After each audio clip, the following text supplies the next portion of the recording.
Back to proxy ज्ञान। मेरा नाम शबाज है दोस्तों। उम्मीद करता हूँ आप सब अच्छे होंगे।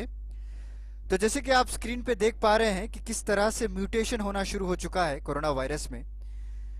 तो आज ही अब एक नया वेरिएंट के बारे में पढ़ेंगे। इससे पहले मेरा एक लेक्चर भी बना हुआ है UK mutated novel corona virus के बारे में। तो आज हम एक दूसरे कंट्री के बारे में पढ़ने वाले हैं जो कि साउथ अफ्रीका में जो म्यूटेशन हुआ है उसके बारे में। तो चलिए आगे बढ़ते हैं, उसके डिटेल्स के बारे में जान लेते हैं कि क्या इसका नाम है और किस तरह से ये म्यूटेट हो रहा है और कौन से पार्ट में इसका म्यूटेशन जो है होना शुरू हो चुका है, और प्रेजेंट जो वैक्सीन है क्या इसके लिए एप्लीकेबल है, और किस तरह से इफेक्ट हुआ है, और कौन से एरिया में हमने इस म्यूटेशन को पहली बार देखा है। सारा कुछ मैं आपको डिटेल पढ़ाऊंगा मैप के ज़रिए। तो चलिए आगे बढ़ते हैं। आगे बढ़ने से पहले जैसे मैं आपको छोटा सा एक रिमाइंडर दे देना चाहता हूँ कि अगर आपको इसी तरह इंटरेस्टिंग कोर्सेज देखना है तो हमारा वेबसाइट है www.proxygyan.com। जी हाँ दोस्तों, वहाँ पे जाइए, हमारे पेन ड्राइव और एंड्रॉयड कोर्सेज को एक्सप्लोर कीजिए। आपको कई सारे एंट्रेंस लेवल एग्जाम क्लियर करने में कोर्सेज मदद मिलेंगे आपको, जहाँ पे इसी तरह इंटरेस्टिंग तरीके से हमारे लेक्चर्स एजुकेटर्स ने पढ़ा रखा है उसमें। तो आज ही विजिट कीजिए और सारे आपके बेसिक कॉन्सेप्ट जो भी है क्लियर हो जाएंगे। और स्पोकन इंग्लिश कोर्सेज भी वहाँ पे अच्छी तरह से बना हुआ है, क्योंकि आप सभी लोग जानते हैं कि किस तरह कम्युनिकेशन स्किल एक इम्पॉर्टेंट रोल प्ले करते हैं। तो जल्दी से जाइए, आज ही चेकआउट कीजिए और अपने रिक्वायरमेंट के हिसाब से आप अपने कोर्सेज को परचेज कर सकते हैं। तो चलिए दोस्तों, आज का करंट अफेयर, आज की न्यूज़ हम देखते हैं। तो जैसे मैंने आपको बता दिया कि South Africa has identified a new variant of novel corona virus. जी हाँ दोस्तों, क्योंकि हाल ही में यूके में हमने एक वेरिएंट के बारे में पढ़ा था, राइट। उसके पर मैंने डिटेल से चर्चा की है। आपको हमारे यूट्यूब चैनल पे उसके डिटेल एनालिसिस मिल जाएगी। अगर आप सर्च करेंगे म्यूटेटेड नोवल कोरोना वायरस, तो यूके का जो स्ट्रेन है किस तरह से बदला था और किस तरह से अफेक्ट हुए थे। अभी वहाँ पे कंप्लीट लॉकडाउन है, और हाल ही में जो यूके के जो प्राइम मिनिस्टर है बोरिस जॉनसन, उन्होंने भी इंडिया का जो विजिट थे उन्होंने कैंसिल कर दिया है ड्यू टू दिस लॉकडाउन, क्योंकि he will be the chief guest in our January 26 republic day. But due to this lockdown उन्होंने अपना विजिट को भी कैंसिल करना पड़ा है। But however we will see who will be the chief guest of our republic day. But now another variant has been develop in South Africa, जो कि आपको ईस्ट कोस्ट जो के पास आपको मिलेगा। वहाँ पे नेल्सन मंडेला बे जो है वहाँ पे इसको पाया गया है। मैं आपको मैप के ज़रिए से भी बताऊँगा, राइट।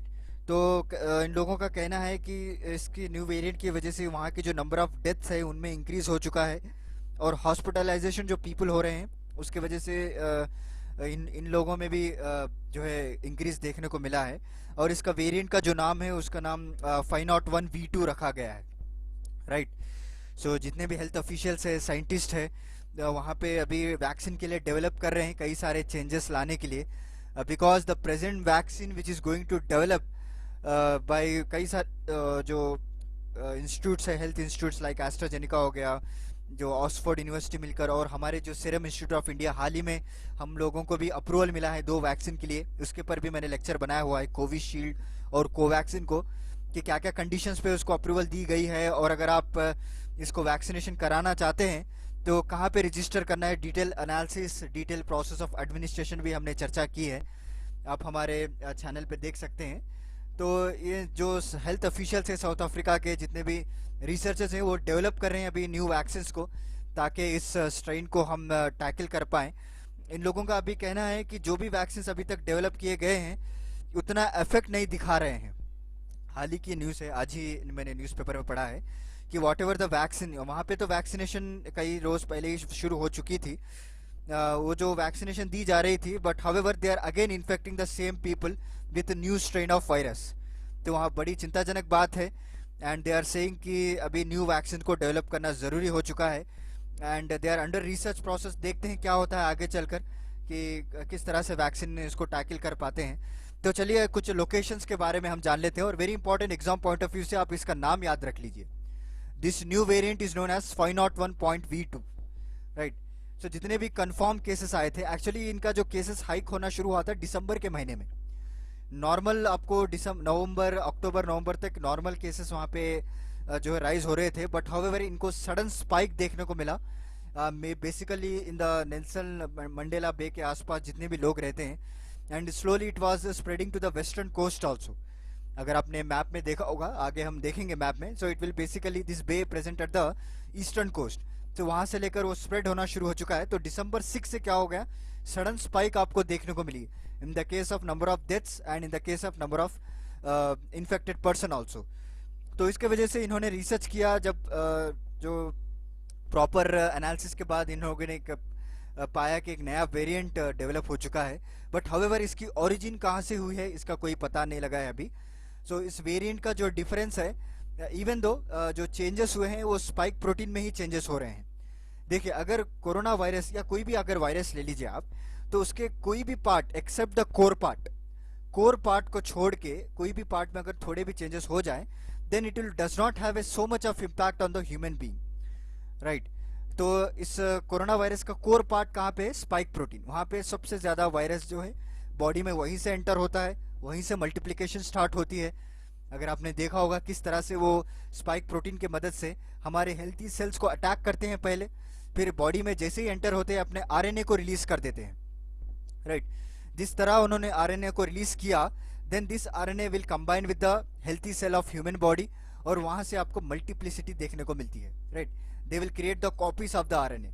सो इस तरह से आपको रैपिडली डेवलपमेंट देखने को मिलता है। बट जो यूके में पाया गया था, दे आर सेइंग दैट कि जो स्पाइक प्रोटीन में चेंज हुआ था उसकी वजह से जो ट्रांसमिशन रहती है ना डिसीज की, और जो सेल का जो मल्टीप्लिकेशन होता है वो 70% बढ़ चुका है। Can you imagine how dangerous it is, right. तो जो नॉर्मल कोरोना वायरस हुआ था, we are seeing from entire 2020, तो उससे 70% more than they are transmissible from one body to another body and in the cells also.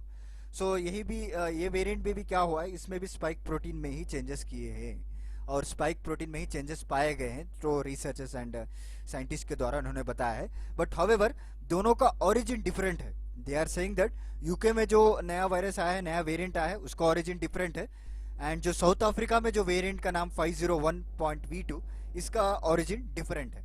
But any how changes आपको spike protein में ही हो रहे हैं। तो basically we have to focus on the spike protein of the corona virus. उसके basis के हिसाब से आपको वैक्सीन डेवलप करनी चाहिए, right. Even though the Oxford university they are working on it, AstraZeneca इन्होंने मिलकर जो वैक्सीन डेवलप की है, कोवैक्सीन हो गया, कोविशील्ड हो गया, so they are mainly focusing on the spike protein of virus. उसके हिसाब से क्या हो रहा है, they are developing the vaccine, right. So now the scientist has to come up with some other way कि अगर इन फ्यूचर 2021 में या 2022 में कभी भी इन फ्यूचर कोई भी चेंजेस अगर आ गए, तो उसको भी टैकल करने के लिए ऐसे एंटीबॉडीज तैयार करने की अभी जरूरत पड़ चुकी है। There is a need of it, right. तो चलिए थोड़ा बहुत हम लोकेशंस को भी देख लेते हैं। तो फर्स्ट केस इसको आइडेंटिफाई किया गया था नेल्सन मंडेला बे में, जैसे कि आप मैप में देख पा रहे हैं। साउथ अफ्रीका के जो ईस्ट कोस्ट है वहाँ पे एक बे है, वहाँ पे आपको इंपॉर्टेंट पोर्ट भी है, पोर्ट एलिजाबेथ, जो कि आप जब भी प्रीवियस हिस्ट्री अगर आपने देखा होगा, तो पोर्ट एलिजाबेथ से कई सारे ट्रेडिंग भी हुआ करती थी to UK, London, when the Britishers are ruling in this part, right. और जो वास्को डी गामा है, जब इंडिया के लिए रूट पहचानने के लिए आए थे, he has passed to this Port Elizabeth and Cape Town के जरिए से वो he has enter into the India, right. So this are the few historical points जो मैंने आपको बताए हैं। बट हाउएवर उसी जगह पे अभी नेल्सन मंडेला बे पे फर्स्ट केस आइडेंटिफाई किया गया था, और ऐसा नहीं कि वहाँ पे सीमित है, it was not confined to that area, it was rapidly spreading. अभी ईस्ट कोस्ट से लेकर वेस्ट कोस्ट तक आ चुका है अभी, जहाँ पे जो क्वाजुलू नतल प्रोविंसेस से कहते हैं, राइट। तो वहाँ पे भी अभी केसेस कई सारे पाए गए हैं रिसेंटली। तो इसके वजह से क्या हो रहा है, so there was creating a high concentration of virus particle patients, right. तो इसके वजह से वहाँ पे हॉस्पिटलाइजेशन में बेड्स की कमी हो चुकी है, राइट, और आईसीयू की कमी हो चुकी है। Basically it's a back develop country, अगर आप देखें it's not so developed when compared to the UK, so that they can easily tackle with the new variant. But South Africa anyhow it's a little bit developed when compared to the UK. So वहाँ पे कई सारे अभी challenges face कर रहे हैं, और वहाँ पे छोड़कर दूसरे कंट्रीज में भी इस वायरस को पाया गया है, जैसे ब्राज़ील हो गया, राइट, नाइजीरिया हो गया, वहाँ पे भी अभी धीरे धीरे, ये आज ही की न्यूज़ में आपको बता रहा हूँ, वहाँ पे भी स्प्रेड होना शुरू हो चुके हैं। और जो ब्राज़ील के जो प्राइम मिनिस्टर है, उन्होंने रिक्वेस्ट की है इंडिया को कि जो वैक्सीन का जो हमने वादा किया था उनको सप्लाई करेंगे हम, तो जल्दी से वो जो वैक्सीन स्लॉट्स है उसको जल्दी से भेजा जाए, ताकि थोड़ा बहुत कंट्रोल कर पाए इन्फेक्शन को, right. So this is the location point of view, very important. South Africa is the southernmost tip of the African continent. अगर आप ईस्टर्न कोस्ट के अगर आप देखें, वहाँ पे नेल्सन मंडेला है बे, वहाँ से आपको उस बे से स्प्रेड होना शुरू हो चुका है. एंड दिस कवर, इधर अगर आप देखेंगे तो राइट साइड में इंडियन ओशन आपको दिखने को मिलेगा, और लेफ्ट साइड में जो है साउथ अटलांटिक ओशन है यहाँ पे. सो आपको ओशंस के ज़रिए से भी आपको पूछ सकते हैं आपको कौन से वाटर बॉडीज है जो कवर कर रहे हैं. तो चलिए आगे बढ़ते हैं. जैसे मैंने आपको बता दिया कि इस वायरस की वजह से जो है हाई कॉन्सेंट्रेशन बढ़ चुका है पेशेंट बॉडीज़ में, और क्योंकि ये ज़्यादा अब जो मल्टीसिप्लिसिटी है सेल्स की वो डबल हो चुकी है, 70% से ज़्यादा हो चुकी है. जो भी पेशेंट बॉडीज़ आते हैं, जो भी पेशेंट जो टेस्ट करते हैं, वहाँ पे जो वायरल लोड है उस कई सारा ज़्यादा पाया जाता है, राइट. तो मेन क्वेश्चन ये है कि क्या ये यूके वेरिएंट से डिफरेंट है. मैंने आपको पहले स्लाइड में ही बता दिया था सारा कुछ. वेरिएंट्स जो रिपोर्ट किए गए थे साउथ अफ्रीका और यूके में, even though they will share A common change जो हुआ है स्पाइक प्रोटीन में ही हुआ है, दूसरे वहाँ पे किसी पे भी नहीं हुआ है, राइट. इनसाइड द वायरस और inside any cells there is not change inside the RNA, but however the change will be the spike protein, but they are origin is different, their origin is different. और उनको analysis अभी कर रहे हैं. As per the world health organization की report publish की गई थी, उन्होंने प्रेस मीट में कहा था. So even though there changes are same but origin are different, and this scientist are researchers are they are sequencing their genome. उनके genome और उनके जो एनालिसिस है उसको अभी कैरी आउट किए जा रहे हैं. जल्दी हमें पता चल जाएगा कि इसके ऑरिजिन कहाँ है, और इसके हिसाब से हम भी वैक्सीन को डेवलप कर पाएंगे, राइट. तो अगर आप डेथ रेट और केसेस के बारे में देखेंगे तो इवन दिसंबर 6 से, जैसे मैंने आपको बताया, नवंबर सितंबर तक आपको नॉर्मली थे. जब भी दिसंबर आया, पर्टिकुलर डेट अगर आप बात करें तो दिसंबर 6 से केसेस बढ़ना शुरू हो चुके हैं, राइट. पहले 6 केसेस आते थे पर 1 लाख पीपल, अभी 14 केसेस तक जा चुके हैं. इवन नाउ आज के अगर आप देखें, it has been increase to 25 cases. Can you imagine? So they are multiple, so rapidly they are multiple, right. 25 cases तक यहाँ पे पर 1000 पीपल को देखा गया है, सॉरी पर 1 लाख पीपल.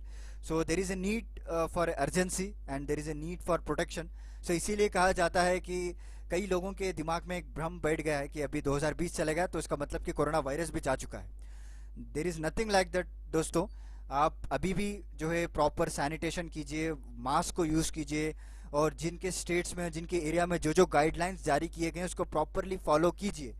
एक बात अच्छे से ध्यान में रख लीजिए, क्योंकि मैं कई लोगों से इंटरेक्ट करता हूं तो लोग कहते हैं कि भाई 2020 जा चुका है और कोरोना वायरस भी जा चुका है, अभी कोई नहीं है, 2021 is a new fresh start. This is not like. कई सारे आप केसेस देख रहे हैं, साउथ अफ्रीका का एग्जाम्पल हो गया, यूके का एग्जाम्पल हो गया, राइट. यूके के कई सारे लोग इंडिया में भी आए हैं और कई सारे केसेस भी पाए गए हैं, राइट. दिल्ली हो गया, बेंगलुरु, मेरे जो शहर में, जो बेंगलुरु में मैं रहता हूँ, वहाँ पे 14 लोगों को जो यूके माइग्रेंट्स हैं उनको क्वारंटीन किया गया है, फिर भी केसेस कई सारे पाए गए हैं, राइट. तो यहाँ पे भी कई एरियाज में पार्शियली लॉकडाउन लगाया गया है. बट एनी हाउ, कि अगर आप उस भ्रम में मत रहना कि 2020 जा चुका है तो कोरोना वायरस जा चुका है, राइट. आपको कई सारे सोशल मीडिया में भी मीम्स मिल जाएंगे, राइट. तो don't follow that, follow the strict guidelines, use the sanitization, use the mask properly, maintain social distance of 6 feet, right. Until unless proper vaccine जब ना डेवलप ना हो जाए और सब सारे लोगों को वैक्सीनेशन ना मिल जाए, तब तक आप इस गाइडलाइंस का पालन कीजिए. तो नंबर ऑफ डेथ्स की अगर हम बात करें तो पहले तो अगर आप देखें तो नवंबर सितंबर it will be hardly 1 people death will be happen per 1 lakh people. Now it has been increase to the more than 1 people, right. तो इवन दो अगर आप पॉइंट्स में अगर आप देख रहे हैं फिगर, तो कंफ्यूज मत हो जाना कि किस तरह से होगा 0.18 deaths, 0.34 deaths. So there will be changes in the calculation. तो आप ऐसा मान के चलिए कि जो 0.18 डेथ्स है पर 1 lakh people, approximately equal to 1 people और मोर देन दैट. उसके बाद अभी इंक्रीज हो चुका है डेथ्स ऑन दिसंबर 20 अगर बात करें, डाटा मैं बता रहा हूँ आपको. सो अभी जो इसका डेथ रेट है वो भी इंक्रीज हो चुका है, राइट. तो this are the few information which is given, जो मैं समझा कि ज़रूरी है आपको कि इसका वेरिएंट का जो नाम है वो याद रख लीजिए. 501.V2 इसका न्यू वेरिएंट है. Don't confuse with the UK variant, okay. अगर आपको यूके वेरिएंट के बारे में जानना है तो हमारा डिटेल एनालिसिस लेक्चर है, आप वहाँ पे विजिट कीजिए. And what is the number of infected person, कितने इंक्रीज हो चुके हैं, और उसका वायरल लोड हाई कॉन्सेंट्रेशन में पाया गया है जो भी इन्फेक्टेड पेशेंट्स आते हैं हॉस्पिटल में, राइट. और बेसिकली मेन क्वेश्चन यही है कि क्या ये वायरस जो है यूके से डिफरेंट है, वो भी मैंने आपको बता दिया. और क्या ये जो वैक्सीन हम लोग यूज़ कर रहे हैं अभी, इस न्यू स्ट्रेन के लिए भी यूज़ किया जा सकता है, this is also very important question, क्योंकि कई सारे वैक्सीन डेवलपर, जैसे मैंने बताया आपको, एस्ट्राजेनिका, बायोटेक, जो हैदराबाद बेस्ड एक ऑर्गेनाइजेशन है, राइट, दे आर ऑल्सो, इन्हीं के ज़रिए से कोवैक्सीन बना था। और कोविशील्ड है जो एसआईआई के द्वारा बनाई गई थी in collaboration with Oxford university. So whatever the vaccine which are going to develop, क्या यही वैक्सीन आपको न्यू स्ट्रेन में भी यूज़ करना चाहिए, क्या they will work out? So अभी still there reports have to come कि अगर even though they are continue with the same vaccination, कि अगर आप एक बार जो भी वैक्सीन अभी यूज़ कर रहे हैं उसको कंटिन्यू कर रहे हैं लोग, ताकि रिजल्ट पता चले कि अगर न्यू इन्फेक्टेड पर्सन में भी हम इस तरह के वैक्सीन एंटीबॉडीज़ को इंजेक्ट करते हैं तो किस तरह से उनका रिएक्शन रहेगा। So they will move ahead to the positive side और they will move ahead to the negative side. अगर नेगेटिव साइड अगर मूव हो रहे हैं लोग, देन एक बड़ी चिंताजनक बात है। Then again we have to do the research, again we have to study the virus, again we have to study the changes which is what happened in the variant, again we have to develop the new vaccine. तो ये long process चले जाएगा फिर। तो उम्मीद करते हैं, तो अच्छे की ही उम्मीद करेंगे, जो हमने वैक्सीन लेकर आई है तो सारे वेरिएंट्स के लिए काम करेगी। तो चलिए, उम्मीद करता हूँ आपको एक आज का लेक्चर मेरा समझ में आ गया होगा क्लियर से, और मैं इसी उम्मीद के साथ आपको इस लेक्चर की समाप्ति करता हूँ कि आप इस गाइडलाइंस को फॉलो करेंगे। और जो मैंने आपको बताया कि 2020 चला गया तो कोरोना वायरस नहीं गया है दोस्तों, still you have to follow the guidelines and mask. इसी उम्मीद के साथ मैं आपको आज का लेक्चर ख़त्म करता हूँ। फिर मिलता हूँ मैं आपको अगले लेक्चर के साथ कुछ इंटरेस्टिंग टॉपिक के साथ। तब तक के लिए धन्यवाद दोस्तों। Please follow the guidelines. Thank you.